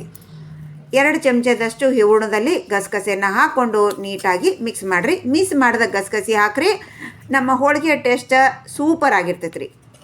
ಈಗ ಮಿಕ್ಸ್ ಮಾಡ್ಕೊಂಡು ಆತ್ರಿ. ಇದನ್ನ ಇವಾಗ ನೋಡ್ರಿ ನಾವು ಉಂಡೆಯನ್ನು ಕಟ್ಕೊಳ್ಳೋಣ್ರಿ. ನಿಮ್ಮ ಹೋಳಿಗೆ ಮಾಡೋಕೆ ಯಾವ ಸೈಜ್ನಲ್ಲಿ ಬೇಕೋ ಆ ಸೈಜ್ನಲ್ಲಿ ಕಟ್ಕೊರಿ. ನಾನು ಸ್ವಲ್ಪ ದೊಡ್ಡನ ಹೋಳಿಗೆ ಮಾಡ್ತೀನಿ ರೀ, ಅದಕ್ಕೋಸ್ಕರ ನಾನು ನೋಡ್ರಿ ಇಲ್ಲೇ ಇಷ್ಟು ಹೂರಣನ ತೊಗೊಳಕತ್ತೀನಿ ರೀ ನಾನು. ಅಂದ್ರೆ ನಮ್ಮದು ಹೂರಣ ಜಾಸ್ತಿ ಇರ್ತೈತೆ ರೀ, ಕಣಕ ಭಾಳ ಕಮ್ಮಿ ಇರ್ತೈತೆ ರೀ, ಅದಕ್ಕೋಸ್ಕರ ನಾನು ದೊಡ್ಡ ಮಾಡ್ಕೊಳಕತ್ತೀನಿ ರೀ. ನಿಮಗೆ ಯಾವ ಸೈಜಿನಲ್ಲಿ ಬೇಕು ಆ ಸೈಜ್ನಲ್ಲಿ ನೀವು ಮಾಡ್ಕೊರಿ. ಈ ತಟ್ಟಿ ತುಂಬ ನಾನು ಇವಾಗ ರೆಡಿ ಮಾಡ್ಕೊಂಡು ಬರ್ತೀನಿ ರೀ. ಭಾಳ ಫಾಸ್ಟ್ ಆಗತ್ತೆ ರೀ ನಾವು ಉಂಡೆ ಮಾಡೋದು ಕೂಡ.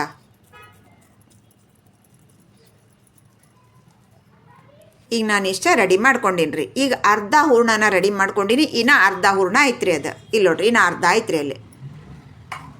ಈಗ ನಮ್ಮ ಹೋಳಿಗೆ ಮಾಡೋಕೆ ಉಂಡೆ ಅಂತೂ ರೆಡಿ ಆತ್ರಿ. ಹಿಂಗೆ ಒಂದೇ ಸಲ ನಾವು ಮಾಡಿ ಇಟ್ಕೊಂಡಂದ್ರೆ ಹೋಳಿಗೆ ಮಾಡೋಕೆ ಈಜಿ ಆಗತ್ತೆ ರೀ. ಇನ್ನು ಕಣಕ ತೊಗೊರಿ. ನೋಡಿರಿ ಎಷ್ಟು ಡಬಲ್ ಆಗೈತಿಲ್ಲ ರೀ. ಆವಾಗ ಹೇಳಿದ್ದೆ ನಾನು ಉಬ್ಬಿ ಡಬಲ್ ಆಗುತ್ತೆ ಅಂಥೇಳಿ. ಇಲ್ಲಿ ನೋಡ್ರಿ ಎಷ್ಟು ಸರಿಯಾಗಿ ಬಂದೈತೆ ಅಂಥೇಳಿ. ಈಗ ಒಂಚೂರು ಕೈಗೆ ತುಪ್ಪ ತೊಗೊಳ್ರಿ. ತುಪ್ಪ ತೊಗೊಂಡು ಸ್ವಲ್ಪ ಓಪನ್ ಮಾಡಿರಿ. ಅದು ಉಬ್ಬಿದ ಗಾಳಿ ಅದ್ರೊಳಗೆ ಇರ್ತೈತೆ ರೀ, ಅದು ಹೋಗ್ಬಿಡ್ತೈತೆ ರೀ. ಅದು ಹಿಂಗೆ ಚಂದಂಗೆ ಮಿಕ್ಸ್ ಮಾಡಿರಿ. ಈಗೇನು ನಾದೋದು ಏನು ಬೇಡ್ರಿ, ಚಂದಂಗೆ ಮಿಕ್ಸ್ ಮಾಡಿಬಿಡ್ರಿ ಸಾಕು. ಈಗ ನಮ್ಮ ಕೈ ಬೆರಳಿನ ಸಂದಿಗೆ ತುಪ್ಪ ಹಚ್ಕೊರಿ. ತುಪ್ಪ ಹಚ್ಕೊಂಡು ಹಿಂಗೆ ಹಿಟ್ಟನ್ನು ತಕ್ಕೊಳ್ರಿ. ಇಲ್ಲ ನೋಡ್ರಿ ಈ ರೀತಿಯಾಗಿರಿ. ಇಷ್ಟ ಕಣಕ ತೊಗೊಂಡಿನಲ್ರಿ ನಾನು. ಹೂರಣ ಎಷ್ಟು ತೊಗೊತೀನಂತ ನೋಡ್ರಿ ನೀವು. ಇದರ 3 ಪಟ್ಟು ನಮ್ಮ ಹೂರಣ ಐತ್ರಿ. ಇಲ್ಲಿ ನೋಡ್ರಿ, 1/4% ಕಣಕ ಇದ್ರೆ 3 ಪಟ್ಟು ಹೂರಣ ತೊಗೋಬೇಕ್ರಿ ನಾವು. ಅಂದ್ರೆ ನಮ್ಮ ಹೋಳಿಗೆ ರುಚಿನೂ ಭಾಳ ಆಗ್ತಾವ್ರಿ, ಮೆತ್ತಗಿರ್ತಾವ್ರಿ. ಕಣಕ ಜಾಸ್ತಿ ಆಗಬಾರ್ದು ರೀ ಹೋಳಿಗೆಗೆ. ಈಗ ಒಂದು ತಟ್ಟಿ ಒಳಗೆ ಪ್ಲಾಸ್ಟಿಕ್ ಇಟ್ಕೊರಿ, ಸ್ವಲ್ಪ ತುಪ್ಪ ಹಾಕ್ರಿ, ಸ್ವಲ್ಪ ಅದನ್ನು ತುಪ್ಪ ಅದಕ್ಕೆ ಸವ್ರಿ ಹಿಂಗೆ ಪ್ಲಾಸ್ಟಿಕ್ಕಿಗೆ. ಈಗೇನು ಕಣಕ ತೊಗೊಂಡ್ರಲ್ರಿ ಆ ಕಣಕ ಅದ್ರೊಳಗೆ ಇಡ್ರಿ. ಇಟ್ಟು ಸ್ವಲ್ಪ ಅಗಲ್ ಮಾಡಿರಿ. ಈಗ ಇದ್ರೊಳಗೆ ಒಂದು ಹೂರಣದ ಉಂಡೆ ಇಟ್ಕೊಡ್ರಿ. ನಡಕ್ಕೆ ಸ್ವಲ್ಪ ದಪ್ಪ ಮಾಡಿರಿ, ಸುತ್ತ ಒಂದು ಸ್ವಲ್ಪ ತೆಳ್ಳಗೆ ಮಾಡ್ಕೊರಿ. ಈಗ ಹಿಂಗೆ ಎಳ್ಕೊಂತ ನಾವು ಕ್ಲೋಸ್ ಮಾಡ್ಬೇಕು ನೋಡ್ರಿ. ಹಿಟ್ಟಿಂಗೆ ಭಾಳ ಸ್ಮೂತ್ ಇರ್ತೈತೆ ರೀ ಹಿಟ್ಟು, ಏನು ತೊಂದರೆ ಆಗಂಗಿಲ್ಲ ರೀ. ನೀವು ಹೆಂಗೆ ಎಳಿತೀರಿ ಹಂಗೆ ಬರ್ತೈತೆ ರೀ. ನೀವು ಹೇಳ್ದಂಗೆ ಮಾತು ಕೇಳ್ತೈತೆ ನೋಡ್ರಿ. ಅಷ್ಟು ಸರಿಯಾಗಿ ಹಿಟ್ಟನ್ನು ನಾವು ರೆಡಿ ಮಾಡ್ಕೋಬೇಕ್ರಿ. ಈಗೆಲ್ಲ ಕ್ಲೋಸ್ ಮಾಡಾಯ್ತು ನೋಡ್ರಿ. ಎಲ್ಲಿ ನಮ್ಮ ಹೂರಣ ಅನ್ನೋದು ಕಾಣಕತ್ತಿಲ್ಲ ರೀ. ಈಗ ನೋಡ್ರಿ ಹಿಂಗೆ ಆರಾಮಾಗಿ ಹಿಂಗೆ ಉಳುಸಾಡಿ ಗುಂಡಕ್ಕೆ ಉಂಡೆ ಮಾಡ್ಕೊಂಬಿಡ್ರಿ. ಇಲ್ಲಿ ನೋಡ್ರಿ, ಏನೂ ಆಗಂಗಿಲ್ಲ ರೀ. ಎಲ್ಲಿ ನಿಮ್ಮ ಹೂರಣನೂ ಓಪನ್ ಆಗಂಗಿಲ್ಲ ರೀ, ಹಿಟ್ಟೂ ಓಪನ್ ಆಗಂಗಿಲ್ಲ, ಏನೂ ಆಗಂಗಿಲ್ಲ ರೀ. ಎಷ್ಟು ಸರಿಯಾಗಿ ಬಂದೈತೆ ನೋಡ್ರಿ. ಈಗ ಅದೊಂದು ಸ್ವಲ್ಪ ಪ್ರೆಸ್ ಮಾಡಿ ಸ್ವಲ್ಪ ತುಪ್ಪ ಹಾಕಿರಿ. ತುಪ್ಪ ಹಾಕಿ ತುಂಬಗ ಸೌರಿ ಹೊಳ್ಳಿ ಸಾಕ್ರಿ. ಜಾಸ್ತಿ ಹಾಕಕತ್ತಿಲ್ಲ ರೀ. ನಾನು ತುಪ್ಪ ಸ್ವಲ್ಪ ಹಾಕೀನಿ ರೀ. ನಾನು ಅರ್ಧ ಚಮಚದಷ್ಟು ತುಪ್ಪ ಹಾಕಿ 2 ಕಡೆ ಸೌರೀನಿ ರೀ. ಈ ಹೋಳಿಗೆ ತಟ್ಟಬೇಕಂದ್ರೂ ಕೂಡ ಒಂದು ಟೆಕ್ನಿಕ್ ರೀ. ಮೊದಲಿಗೆ ನಾವು ಸೆಂಟ್ರನ್ನೊಳಗೆ ಈ ರೀತಿಯಾಗಿ ತಟ್ಕೊತ ಬರ್ಬೇಕ್ರಿ. ಇಲ್ಲಿ ನೋಡ್ರಿ, ಒಂದು ಸಣ್ಣ ಹೋಳಿಗೆ ಅಷ್ಟೇ ಹಿಂಗೆ ತಟ್ರಿ. ಹಿಂಗೆ ಸುತ್ತೆಲ್ಲ ದಪ್ಪ ಇರ್ತೈತೆ ರೀ ನೋಡ್ರಿ. ಈಗ ದಂಡಿನ ಒತ್ತುಕೊಂತ ಬರ್ರಿ. ಈ ಬಿಗಿನರ್ಸ್ಗೆ ಬ್ಯಾಚಲರ್ಸ್ಗೆ ಭಾಳ ಈಸಿಯಾಗಿ ಮಾಡುವಂಥ ಟೆಕ್ನಿಕ್ನಲ್ಲಿ ತೋರಿಸಿ ಕೊಡಾಕತ್ತೀನಿ ರೀ. ಮೇಲೆ ಕೂಡ ಏನು ಪ್ಲಾಸ್ಟಿಕ್ ಗೀಸಿಗೆ ಏನೂ ಹಾಕಿಲ್ಲ ರೀ, ಕೈಯಿಂದ ತಟ್ಟಾಕತ್ತೀನಿ ನೋಡ್ರಿ ನಾನು. ಇಲ್ಲಿ ನೋಡ್ರಿ ಈ ರೀತಿಯಾಗಿ ತಟ್ರಿ. ಆರಾಮಾಗಿ ತಟ್ಟಬಹುದು. ಈಗ ನಮ್ಮ ಬೆರಳು ಮೂಡಿರ್ತಾವ್ರಿ ಅವು. ಆ ಬೆರಳು ಮೂಡಿದ್ದು ಇರಬಾರ್ದು, ನಮಗೆ ಸಾಫ್ಟ್ ಆಗ್ಬೇಕಂದ್ರೆ ಹಿಂಗೆ ಸೌರಿ ಬಿಡ್ರಿ. ಹಿಂಗೆ ಮ್ಯಾಲೆ ಹಿಂಗೆ ತೀಡ್ರಿ. ಹಿಂಗೆ ಈಗ ಸಾಫ್ಟ್ ಆತ್ರಿ. ನಮ್ಮ ಬೆರಳು ಎಲ್ಲಿ ಕಾಣಕತ್ತಿಲ್ಲ ನೋಡ್ರಿ. ನಿಮಗೆ ಎಷ್ಟು ತೆಳ್ಳಗೆ ಬೇಕೋ ಅಷ್ಟು ತೆಳ್ಳಗೆ ಮಾಡ್ಕೋಬೋದು ನೋಡ್ರಿ.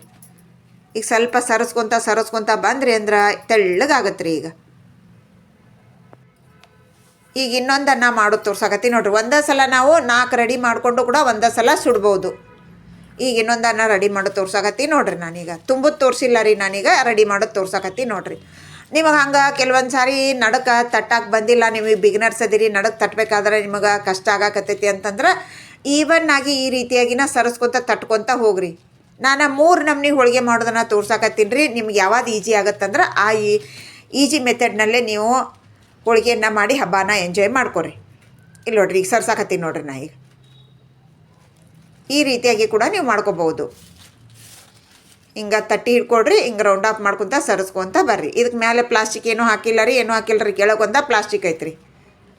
ನಿಮಗೆ ಎಷ್ಟು ತೆಳ್ಳಗೆ ಬೇಕೋ ಅಷ್ಟು ತೆಳ್ಳಗೆ ಮಾಡ್ಕೋಬೋದು ರೀ. ಪೇಪರ್ ಅಷ್ಟು ತೆಳ್ಳಗೆ ಬೇಕಂದ್ರೂ ಕೂಡ ನೀವು ಮಾಡ್ಕೋಬೋದು ನೋಡ್ರಿ. ಇಷ್ಟು ದೊಡ್ಡದು ಮಾಡ್ಕೊಂಡೆ ನೋಡ್ರಿ. ನಾ ಈಗ ಇದನ್ನು ಕೈಯಾಗ ತೊಗೊಳೋದು ತೋರ್ಸಕತ್ತಿ ನೋಡ್ರಿ. ನಾನು ನಿಮಗೆ ಆರಾಮಾಗಿ ಕೈಯಾಗ ತೊಗೊಳ್ರಿ. ನೀವು ಬಳಿ ಹಿಂದಕ್ಕೆ ಮಾಡ್ಕೊರಿ, ಬಳಿಗೆನ್ನ ಸಿಕ್ತಂದ್ರೆ ಹೋಳಿಗೆ ಕಟ್ಟಾಗತ್ತೆ ರೀ. ಈಗ ನೋಡಿರಿ ಏನೂ ಕಟ್ಟಾಗಂಗಿಲ್ಲ ರೀ. ಇಲ್ಲಿ ನೋಡಿರಿ ಎಷ್ಟು ಸರಿಯಾಗಿ ಬಂದೈತೆ ನೋಡಿರಿ. ಹಿಂಬರ್ಕಿ ಕೂಡ ನೋಡಿರಿ ಯಾವ ರೀತಿ ಐತಿ. ನಾನು ಎರಡೂ ಕಡೆ ತೋರ್ಸಾಕತ್ತೀನಿ ನೋಡಿರಿ. ಈಗ ಇದನ್ನು ಸೀದಾ ತೊಗೊಂಡೋಗಿ ಬಿಸಿ ಹಂಚಿರುವ ಹಂಚಿನೊಳಗೆ ಹಾಕ್ಬಿಡ್ಬೇಕ್ರಿ. ಆಲ್ರೆಡಿ ಹಂಚ ಬಿಸಿ ಮಾಡಕ್ಕೆ ಇಟ್ಟಿರ್ಬೇಕ್ರಿ, ಆವಾಗ ಅದ್ರೊಳಗೆ ಹಾಕ್ಬಿಡ್ಬೇಕ್ರಿ. ಈಗ ಮ್ಯಾಲೆ ಸ್ವಲ್ಪ ಕಲರ್ ಚೇಂಜ್ ಆಗಲಿ ರೀ. ಚೇಂಜ್ ಆದ ನಂತರ ಇದನ್ನು ನಾವು ಮಗಚ್ ಹಾಕ್ಬೇಕ್ರಿ. ಈ ಒಬ್ಬಟ್ಟನ್ನು ಫುಲ್ಲು ಕಲರ್ ಚೇಂಜ್ ಆಗೈತೆ ನೋಡಿರಿ. ಈಗ ಮಗಚ್ ಹಾಕ್ರಿ. ಈಗ ಫ್ಲೇಮನ್ನು ಹೈ ಮಾಡಿರಿ. ಈಗ ಮೇಲೇದು ಕೂಡ ಇನ್ನೂ ಹಸಿ ಐತಪ್ಪ ಅಂತ ನಿಮಗೆ ಅನ್ಸಾಕತ್ತೈತೆ ರೀ. ಆದ್ರೆ ಮತ್ತೆ ನಾನು ಮಗಚ್ ಹಾಕಿ ಸುಡೋದನ್ನು ತೋರಿಸ್ತೀನಿ ರೀ. ನೋಡಿರಿ ಯಾವ ರೀತಿಯಾಗಿ ಉಬ್ಬಾಕತ್ತೈತಿ ನೋಡ್ರಿ. ಅಲ್ಲಿ ಜಾಸ್ತಿ ನಿಮಗೆ ಹಂಚು ಬಿಸಿ ಆಗೈತೆ ಅಂದಾಗ ಫ್ಲೇಮನ್ನು ಲೋ ಮಾಡಿಬಿಡ್ರಿ. ಹಂಚು ಬಿಸಿ ಇಲ್ಲ ಅಂದಾಗ ಫ್ಲೇಮನ್ನು ಹೈ ಮಾಡಿರಿ. ಹಿಂಗೆ ಸರಿಸ್ಕೊಂತನ ನಾವು ಸುಡ್ಬೇಕ್ರಿ ಸ್ವಲ್ಪ. ಇಲ್ಲಿ ನೋಡಿರಿ ಏನೂ ಕಿತ್ತೋಗಂಗಿಲ್ಲ, ಹರಿದು ಹೋಗಂಗಿಲ್ಲ ರೀ. ಹೋಳಿಗೆ ಅನ್ನೋದು ಪರ್ಫೆಕ್ಟಾಗಿ ಬರ್ತೈತೆ ರೀ. ಈಗ ಹೊಳ್ಳಿಸಿ ಹಾಕ್ರಿ. ನೋಡಿರಿ ಹಿಂಭಾಗಂತೂ ನೀಟಾಗಿ ನಮ್ಮದು ಫ್ರೈ ಆಗೈತೆ ರೀ. ಇನ್ನು ಮುಂಭಾಗ ಇನ್ನೊಂದು ಸ್ವಲ್ಪ ಫ್ರೈ ಆಗಬೇಕಿತ್ತಲ್ರಿ ನಮಗೆ, ಅದಕ್ಕೆ ನಾನು ಮಗಚ್ ಹಾಕಿದೆ ರೀ. ಇಲ್ಲಿ ನೋಡಿರಿ ಯಾವ ರೀತಿಯಾಗಿ ಉಬ್ಬಾಕತ್ತೈತೆ ನೋಡಿರಿ ನಮ್ಮ ಹೋಳಿಗೆ. ಈ ಫ್ಲೇಮನ್ನು ಲೋ ಮಾಡಿದೆ ರೀ. ಹಂಚು ಜಾಸ್ತಿ ಬಿಸಿ ಆಗೈತೆ ಅಂದಾಗ ಫ್ಲೇಮಲ್ಲಿ ಲೋ ಮಾಡಿಬಿಡ್ತೀನಿ ರೀ. ಇಲ್ಲಿ ನೋಡಿರಿ ಹಿಂಗೆ ಒಂದು ಸ್ವಲ್ಪ ಸೆಂಟ್ರ್ನ್ಯಾಗ ಹಿಂಗೆ ಪ್ರೆಸ್ ಮಾಡಿರಿ. ಉಬ್ಬದೈತೆ ಹೆಂಗೆ ನೋಡಿರಿ. ಸ್ವಲ್ಪ ಪ್ರೆಸ್ ಮಾಡಿದ್ರಿ ಅಂತಂದ್ರೆ ಬಲೂನ್ ಉಬ್ಬಿದಂಗೆ ಉಬ್ಬಕ್ಕೆ ಚಾಲು ಆಗುತ್ತೆ ನೋಡಿರಿ. ಇಲ್ಲಿ ನೋಡಿರಿ ಈಗ ನಾವು ತೆಗಿಬೇಕಂದ್ರೆ ನೋಡಿರಿ ಗಾಳಿ ಹೋಗಿಸಿ ತೆಗಿರೋದನ್ನು. ಇಲ್ಲಂತಂದ್ರೆ ತೆಗಿಬೇಕಾದ್ರೆ ಅದ್ರೊಳಗಿರುವಂಥ ಆವರಿ ಏನಾದರೂ ಓಪನ್ ಆಗಿ ನಿಮ್ಮ ಕೈಗೆ ತಗಲ್ತಂದ್ರೆ ನಿಮ್ಮ ಕೈ ಪೂರಿ ಉಬ್ಬಿದಂಗೆ ನಿಮ್ಮ ಕೈ ಉಬ್ಬಿ ಬಿಡ್ತೈತೆ ರೀ. ಈಗ ಇನ್ನೊಂದು 2 ಮಾಡ್ಕೊಟ್ಟಿದ್ನಲ್ರಿ, ಅದನ್ನು ಕೂಡ ಹಾಕಿದೆ ನೋಡಿರಿ. ಈಗ ನಾನು ಇದನ್ನು ಕೂಡ ಹಾಗೆ ರೀ. ಸ್ವಲ್ಪ ಕಲರ್ ಚೇಂಜ್ ಆಯ್ತು ಅಂದಾಗ ಹೊಳ್ಳಿಸಿ ಹಾಕ್ರಿ.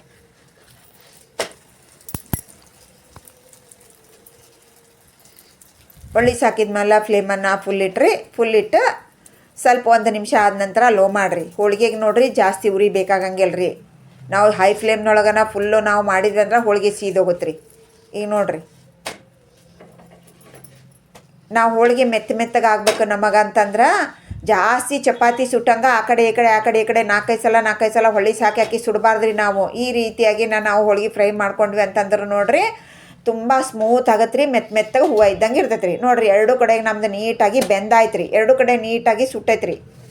ಹಸಿ ಬಿಸಿ ಮಾಡ್ಕೊಳಕ್ಕೆ ಹೋಗ್ಬೇಡ್ರಿ ನೀವು. ಹಸಿ ಬಿಸಿ ಮಾಡ್ಕೊಂಡ್ರೆ ಹೋಳಿಗೆ ಭಾಳ ದಿವಸ ಇರಂಗಿಲ್ಲ ರೀ ಅದು. ಇಲ್ಲಿ ನೋಡಿರಿ ಎಷ್ಟು ಸರಿಯಾಗಿ ಬಂದೈತೆ ನೋಡಿರಿ. ಈಗ ಓಪನ್ ಮಾಡಿದೆ ರೀ. ಆದರೂ ಕೂಡ ಹೋಳಿಗೆ ನಮ್ದು ಹತ್ತಿಲ್ಲ ನೋಡಿರಿ. ಎಷ್ಟು ತೆಳ್ಳಗೈತೆ ನೋಡಿರಿ ಹೋಳಿಗೆ ಕೂಡ. ಈಗ 4 ಸಲ ನಾನು ನಿಮಗೆ ಫೋಲ್ಡಿಂಗ್ ಮಾಡಿ ತೋರ್ಸಾಕತ್ತೀನಿ ರೀ. ಬಿಸಿ ಭಾಳ ಐತ್ರಿ, ಕೈ ಹಿಡಿಯಕ್ಕೆ ಕೊಡಕತ್ತಿಲ್ಲ ರೀ ತಟ್ಟಿ. ಆದರೂ ಕೂಡ ನಮ್ಮ ಹೋಳಿಗೆ ನೋಡಿರಿ ನಾನು ತಿರುವಿ ಹಾಕಿ ತೋರ್ಸಾಕತ್ತೀನಿ ರೀ. ಎಲ್ಲ ಕಡೆ ತೋರ್ಸಾಕತ್ತೀನಿ. ಆದರೂ ಕೂಡ ನಮ್ಮ ಹೋಳಿಗೆ ಎಷ್ಟು ಸರಿಯಾಗಿ ಬಂದೈತಿ. ಈಗ ಬಿಗಿನರ್ಸಿಗೆ ನಿಮಗೆ ಈ ರೀತಿಯಾಗಿ ಮಾಡೋಕೆ ಬರಂಗಿಲ್ಲ ಅಂತಂದ್ರೆ 2 ನಮೂನಿ ಹೋಳಿಗೆ ಮಾಡೋದು ತೋರಿಸಿದ್ದೀನಿ ರೀ. ಈಗ 3ನೇ ನಮೂನಿ ಹೋಳಿಗೆ ಮಾಡೋದನ್ನು ತೋರ್ಸಾಕತ್ತೀನಿ ನೋಡಿರಿ. ಈಗ ಸಣ್ಣದ ಉಳ್ಳಿಯನ್ನು ಜಾಸ್ತಿ ಅಗಲ್ ಮಾಡೋದು ಬೇಕಾಗಿಲ್ಲ ರೀ. ಹಿಟ್ಟು ನೀವು ಕಣಕನ ಸ್ವಲ್ಪ ದಪ್ಪನೇ ಇರಲಿ ರೀ. ಅದ್ರೊಳಗೆ ಒಂದು ಉಳ್ಳಿ ಇಟ್ಕೊಂಡು ಈ ರೀತಿಯಾಗಿ ಕ್ಲೋಸ್ ಮಾಡ್ಕೊತ ಬರ್ರಿ. ಹಿಂಗೆ 2 ಕೈಯಿಂದ 10 ಬಳ್ಳು ಕೆಲಸ ಮಾಡ್ತಾವ್ರಿ ಇದಕ್ಕೆ. ಈಗ ಮ್ಯಾಲೆ ಒಂದು ಸ್ವಲ್ಪ ಬಂದಿದ್ದನ್ನು ತೆಗೆದು ಬಿಡ್ರಿ. ಅದು ಹಿಟ್ಟನ್ನು ಹಿಂಗೆ ರೌಂಡ್ ಆಫ್ ಮಾಡಿ ಎಡಗೈಯಿಂದ ತಿರುಗಿಸಿದ್ರಿ ಅಂದ್ರೆ ಮೇಲೆ ಉಪ್ಪು ಕಟ್ಟಾಗಿಬಿಡ್ತೈತೆ ರೀ ಆಟೋಮೆಟಿಕ್ಕಾಗಿ. ಈಗ ಸ್ವಲ್ಪ ತುಪ್ಪ ತೊಗೊಂಡು ಮ್ಯಾಲಿದು ಹಿಂಗೆ ಪ್ರೆಸ್ ಮಾಡಿರಿ. ಪ್ರೆಸ್ ಮಾಡಿ ಇದನ್ನು ಕೂಡ ನೋಡಿರಿ ಗುಂಡಕ್ಕೆ ಮಾಡಿರಿ. ಹಿಂಗೆ ಬಾಲ್ ಮಾಡ್ದಂಗೆ ನಾವು ಚೆಂಡು ಉಳಿಸಾಡ್ರಿ ಹಿಂಗೆ. ಇಲ್ಲಿ ನೋಡಿರಿ ಪ್ಲಾಸ್ಟಿಕ್ ಮೇಲೆ ಇಡ್ರಿ. ಸ್ವಲ್ಪ ಪ್ರೆಸ್ ಮಾಡಿರಿ. ಒಂದು ಸ್ವಲ್ಪ ಮೇಲೆ ತುಪ್ಪ ಹಾಕಿರಿ. ತುಂಬ ಸೌರಿ ಹೊಳ್ಳಿಸಿ ಹಾಕ್ರಿ. ಹೊಳ್ಳಿಸಿ ಹಾಕಿ ಮತ್ತೊಂದು ಸ್ವಲ್ಪ ಪ್ರೆಸ್ ಮಾಡಿರಿ. ಈಗ ಇದ್ರ ಮೇಲೆ ನೋಡಿರಿ ಇನ್ನೊಂದು ಪ್ಲಾಸ್ಟಿಕ್ ಹಾಕಿರಿ. ಕೆಳಗೊಂದು ಪ್ಲಾಸ್ಟಿಕ್ ಮೇಲೆ ತಟಾಕತ್ತೀನಿ ರೀ ನಾನು. ಮೇಲೊಂದು ಪ್ಲಾಸ್ಟಿಕ್ ಹಾಕಿರಿ. ಬಿಗಿನರ್ಸ್ಗೆ ಬ್ಯಾಚುಲರ್ಸ್ಗೆ ಇವಾಗ ಕಲಿಯೋರಿಗೆ ಆ ರೀತಿಯಾಗಿ ಮಾಡೋಕ್ಕೆ ಬರಂಗಿಲ್ಲ ರೀ. ಈ ರೀತಿಯಾಗಿ ಮಾಡಿದರೂ ಕೂಡ ನಿಮ್ಗೆ ಈಸಿ ಆಗತ್ತೆ ರೀ. ನೋಡಿರಿ ನಿಮ್ಗೆ ಅದ್ರಿಂದ ಆ ರೀತಿಯಾಗಿ ಮಾಡೋಕ್ಕೆ ಬಂದಿಲ್ಲ ಅಂದ್ರೆ ಈ ರೀತಿಯಾಗಿ ಮಾಡಿರಿ. ಈ ಹೋಳಿಗೆ ಮಾಡೋದು ನೋಡಿರಿ ಈಜಿ ರೀ. ಸರಸ್ಕೊತ ಬರೋದ್ರಿ. ನಾ ಬೆರಳನ್ನು ಹಿಡ್ಕೊಂಡು ಯಾವ ರೀತಿಯಾಗಿ ನನ್ನ ತಿಕ್ಕಾಕತ್ತೀನಿ ನೀವು ನೋಡಿರಿ. ಹಿಂಗೆ ಸರಿಸೋದಷ್ಟೇ ರೀ. ಬಳ್ಕೊಂತ ಬರ್ಬೇಕ್ರಿ ಈ ರೀತಿಯಾಗಿ. ಇಲ್ಲಿ ನೋಡಿರಿ ಏನೂ ಕಷ್ಟ ಆಗಂಗಿಲ್ಲ ರೀ. ಬೆರಳಿನಿಂದ ಈ ರೀತಿಯಾಗಿ ನಾವು ಸರಿಸ್ಕೊತ ಬಂದ್ವಿ ಅಂತಂದ್ರೆ ಪ್ಲಾಸ್ಟಿಕ್ ತುಂಬ ಹೋಳಿಗೆ ರೆಡಿ ಆಗತ್ತೆ ರೀ. ಒಟ್ಟಿನಲ್ಲಿ ಯುಗಾದಿ ಹಬ್ಬನ ಹೋಳಿಗೆ ಮಾಡಿ ಎಂಜಾಯ್ ಮಾಡಿರಿ ಅನ್ನೋ ಉದ್ದೇಶದಿಂದ 3 ವಿಧಾನದಲ್ಲಿ ತೋರ್ಸಾಕತ್ತೀನಿ ರೀ. ಮ್ಯಾಲೆ ಪ್ಲಾಸ್ಟಿಕ್ಕ ತೆಗ್ದರಿ. ಈಗ ನೀವು ಬಿಗಿನರ್ಸ್ ಕೈಯಾಗ ತೊಗೊಂಡು ಹಾಕೊಳಕ್ಕೆ ಹೋಗ್ಬೇಡ್ರಿ. ನಿಮ್ಮ ಕೈಯಾಗ ತೊಗೊಂಡು ಹಾಕೊಳಕ್ಕೆ ಬರೋದಿಲ್ಲ ರೀ. ಈಗ ಹಿಂಗೆ ಪ್ಲಾಸ್ಟಿಕ್ ಧರಿಸ್ಲೇನ ಹಂಚಿನ ಮೇಲೆ ಹಾಕ್ರಿ. ಮ್ಯಾಲಿನ ಪ್ಲಾಸ್ಟಿಕ್ ತೆಗೀರಿ. ನಾವು ಕೈಯಾಗ ತೊಗೊಂಡು ಹಾಕೋದು ಹೋಳ್ಗಿನ ಪರ್ಫೆಕ್ಟ್ ಆದವ್ರಿಗೆ ಮಾತ್ರ ಬರ್ತೈತೆ ರೀ ಆ ರೀತಿಯಾಗಿ ಹಾಕಕ್ಕೆ. ಬಿಗಿನರ್ಸ್ಗೆ ಬ್ಯಾಚುಲರ್ಸ್ಗೆ ಬರಂಗಿಲ್ಲ ರೀ. ಇವಾಗ ಕಲಿಯೋರು ಈ ರೀತಿಯಾಗಿ ನೀವು ಹೋಳಿಗೆಯನ್ನು ಹಾಕೋಬೋದು. ಈಗ ಇದನ್ನು ಕೂಡ ಅಷ್ಟೇ ರೀ. ಮೇಲಿನ ಪ್ಲಾಸ್ಟಿಕ್ ಆರಾಮಾಗಿ ತೆಗ್ದಿರಿ. ಈಸಿಯಾಗಿ ಬಂತು ರೀ. ನಾವು ಪ್ಲಾಸ್ಟಿಕ್ ತೆಗಿಬೇಕಾದ್ರೂ ಕೂಡ ಏನೂ ತೊಂದರೆ ಅಂತೂ ಆಗಿಲ್ಲ ರೀ. ಈಗ ಇದ್ರ ಮ್ಯಾಲಿನ ಕಲರ್ ಚೇಂಜ್ ಆಯಿತು ಅಂದಾಗ ಈಗ ಮಗ್ಚಾಕಿದ್ರಿ. ಈಗ ನೀಟಾಗಿ ನಮ್ದೆಲ್ಲ ಬೆಂದು ಬಿಟ್ಟತ್ರಿ ನೋಡಿರಿ. ಎಲ್ಲ ಕಲರ್ ಎಷ್ಟು ಚಂದ ಬಂದೈತೆ ನೋಡಿರಿ. ಈಗ ಫುಲ್ಲು ಕಲರ್ ಎಷ್ಟು ಚಂದ ಬೆಂದು ಬಿಟ್ಟೈತೆ ನೋಡ್ರಿ ನಮಗೆ ಫುಲ್. ಈಗ ಇದನ್ನು ನೋಡಿರಿ ನಮ್ಗೆ ಉಬ್ಬಿ ಬೇಯ್ತ್ರಿ. ಈಗ ಮತ್ತೆ ತಿರ್ಗಾ ಮುರ್ಗ ನಾವೇನು ಇದನ್ನು ಸುಡೋದು ಅವಶ್ಯಕತೆ ಇಲ್ಲರಿ. ಎರಡು ಕಡೆ ನೀಟಾಗಿ ಬಂದೈತ್ರಿ. ಫೋಲ್ಡ್ ಮಾಡಿ ಈಗ ತೆಗೆದು ಬಿಡ್ರಿ. ನೋಡಿರಿ ಎಷ್ಟು ಸರಿಯಾಗಿ ಬಂದೈತೆ ನೋಡಿರಿ ಹೋಳಿಗೆ. ಶೈನಿಂಗ್ ನೋಡಿರಿ ನಮ್ಮ ಹೋಳಿಗೆದು. ಮೇಲೆ ನಾನು ತುಪ್ಪನೂ ಹಾಕಿಲ್ಲ ರೀ. ಅದಕ್ಕೆ ಸ್ವಲ್ಪ ತುಪ್ಪ ಹಚ್ಚಿ ನಾನು ಹೋಳಿಗೆನ ಮಾಡೀನಿ, ಅದ್ರೊಳಗನ ಬೇಯಿಸ್ಕೊಂಡಿನಿ ರೀ. ಆದರೂ ಕೂಡ ಎಷ್ಟು ತುಪ್ಪ ಕಾಣಾಕತ್ತೈತಿ ನೋಡಿರಿ. ಈ ಹೋಳಿಗೆಯನ್ನು ಕೂಡ ನಾನು ಫೋಲ್ಡ್ ಮಾಡಿ ತೋರ್ಸಾಕತ್ತೀನಿ, ತೆಗೆದು ತೋರ್ಸಾಕತ್ತೀನಿ. ಆದರೂ ಕೂಡ ಏನೂ ಕಿತ್ತೋಗಂಗಿಲ್ಲ, ಹರಿಯಂಗಿಲ್ಲ ರೀ, ಏನೂ ಆಗಂಗಿಲ್ಲ ರೀ. ತುಂಬ ಸರಿಯಾಗಿ ಬಂದೈತೆ ರೀ ಹೋಳಿಗೆ. 3 ವಿಧಾನದಲ್ಲಿ ನಿಮಗೆ ಯಾವ ವಿಧಾನ ಈಜಿ ಆಗುತ್ತಾ ಅದನ್ನು ಮಾಡಿರಿ. ಈಗ ನಾನು 4 ಹೋಳಿಗೆ ಮಾತ್ರ ಮಾಡಿನಲ್ರಿ, ಅದನ್ನು ಇವಾಗ ನಾನು ನಿಮ್ಗೆ ತೋರ್ಸಾಕತ್ತೀನಿ ನೋಡಿರಿ. ಈಗ ನೋಡಿರಿ ಎಷ್ಟು ಮೆತ್ತಗಿರ್ತೈತಿ ಹೋಳಿಗೆ ಅಂತಂದ್ರೆ ಹೂವು ಇದ್ದಂಗೆ ಇರ್ತೈತಿ ರೀ. ಈಗ ನಾನು ಇವಾಗ ಪ್ರೆಸ್ ಮಾಡ್ತೀನಿ ನೋಡಿರಿ. ಇಲ್ಲಿ ನೋಡಿರಿ, ಮತ್ತೆ ಪ್ರೆಸ್ ಮಾಡ್ತೀನಿ ನೋಡಿರಿ. ಆದ್ರೆ ಕಿತ್ತೋಗಂಗಿಲ್ಲ, ಹರಿಯಂಗಿಲ್ಲ ರೀ. ಎಷ್ಟು ಸರಿಯಾಗಿ ಬಂದಿರ್ತೈತಿ ರೀ ಹೋಳಿಗೆ. ಈಗ ಇನ್ನೊಂದು ನೋಡಿರಿ ಎಷ್ಟು ತುಪ್ಪ ಆಯ್ತು ನೋಡಿರಿ. ಹಾಕಿರುವಂಥ ಸ್ವಲ್ಪ ತುಪ್ಪದಲ್ಲಿ ನಮ್ಮ ಹೋಳಿಗೆ ಅನ್ನೋದು ತುಂಬ ಶೈನಿಂಗ್ ಆಗ್ಯಾವ್ರಿ. ಎಷ್ಟು ಪಳ ಅಂತ ಹೊಳ್ಯಾಕತ್ತಾವ ನೋಡಿರಿ. ಈಗ ಇದನ್ನು ಕಟ್ ಮಾಡಿ ಕೂಡ ತೋರಿಸಿ ನೋಡಿರಿ. ಇನ್ನೊಂದು ತೊಗೊಂಡು ನೋಡಿರಿ. ಮತ್ತು ನಾನು ಎಲ್ಲ ಹೋಳಿಗೆ ಕೂಡ ಇಷ್ಟ ಮೆತ್ತಗಾಗ್ತಾವ್ರಿ ನೋಡಿರಿ. ಎಷ್ಟು ಈಸಿಯಾಗಿ ನಾವು ಕಟ್ ಮಾಡ್ಕೊಬೋದು ನೋಡಿರಿ. ಒಳಗಡೆಗೆ ನಮ್ಮ ಹೂರ್ಣ ನೋಡಿರಿ. ಹೂರ್ಣ ಜಾಸ್ತಿ ಇಟ್ಟಿವಲ್ರಿ ನಾವು, ಹಾಗಾಗಿ ಹೂರ್ಣ ತುಂಬ ಜಾಸ್ತಿ ಐತ್ರಿ ಇದ್ರೊಳಗೆ. ಇಲ್ಲಿ ನೋಡಿರಿ ಯಾವ ರೀತಿ ಐತಿ ಹೂರ್ಣ, ಯಾವ ರೀತಿಯಾಗಿ ಕಾಣಕತ್ತೈತೆ ನೋಡಿರಿ. ಎಷ್ಟು ತೆಳ್ಳಗೆ ಪೇಪರ್ ಅಷ್ಟು ತೆಳ್ಳಗೆ ತಿಕ್ಕೊಂಡೀನಿ ರೀ ನಾನು. ಆದರೂ ಕೂಡ ನಮ್ಮ ಹೋಳಿಗೆ ಅನ್ನೋದು ಸಾಫ್ಟ್ಗೆ ಮೆತ್ತಗೆ ಹೂವು ಇದ್ದಂಗೆ ಐತ್ರಿ. ಎಷ್ಟು ಶೈನಿಂಗ್ ಐತೆ ನೋಡಿರಿ. ಪಳ ಹೊಳ್ಯಾಕತ್ತೈತೆ ರೀ. ನಾವು ತುಪ್ಪ ಹಾಕಿ ಕೂಡ ಸುಟ್ಟಿಲ್ರಿ ಹೋಳಿಗೆನ, ಹಂಗನ ಸುಟ್ಟಿವ್ರಿ. ಆದರೂ ಕೂಡ ಇಷ್ಟು ಹೊಳ್ಯಾಕತ್ತೈತೆ ರೀ. ಅಷ್ಟು ಕೈಗೆಲ್ಲ ತುಪ್ಪ ಹತ್ತಾಕತ್ತೈತೆ ನೋಡಿರಿ. ಈಗ ಪದರ ಹಾಕತ್ತೆ ಅಂತ ಹೇಳಿನಲ್ರಿ, ಬಿಚ್ಚಿ ತೋರ್ಸಾಕತ್ತೀನಿ ನೋಡಿರಿ ನಿಮಗೆ. ದಂಡಿವರೆಗೆ ಪದರ ಓಪನ್ ಆಗತ್ತೆ ರೀ. ಅಷ್ಟು ಸರಿಯಾಗಿ ಬಂದವ್ರಿ ಹೋಳಿಗೆ. ನಾ ತೊಗೊಂಡಿರುವಂಥ ಕ್ವಾಂಟಿಟಿ ಒಳಗೆ ಇಷ್ಟು ದೊಡ್ಡ ಹೋಳಿಗೆ ನಮ್ಮ 16 ಹೋಳಿಗೆ ಆಗ್ಯಾವ್ರಿ. ಈಗ ಮಿಕ್ಕಿದ ಹೋಳಿಗೆಯನ್ನು ಎಲ್ಲನೂ ನಾನು ರೆಡಿ ಮಾಡ್ಕೊಂಡು ಬರ್ತೀನಿ ರೀ. ನೀವು ಕೂಡ ನಿಮ್ಗೆ ಯಾವ ಮೆಥಡ್ ಇಷ್ಟ ಆಯಿತು ಆ ಮೆಥಡ್ನಲ್ಲಿ ಹೋಳಿಗೆಯನ್ನು ಮಾಡಿ, ಇಷ್ಟ ಆದರೆ ಸಬ್ಸ್ಕ್ರೈಬ್ ಮಾಡಿಕೊಡ್ರಿ, ಒಂದು ಲೈಕ್ ಕೊಡಿರಿ, ಬಂಧು ಸರ್ಕಲ್ನ ಶೇರ್ ಮಾಡಿರಿ, ಹಬ್ಬನ ಎಂಜಾಯ್ ಮಾಡಿರಿ. ಬಾಯ್.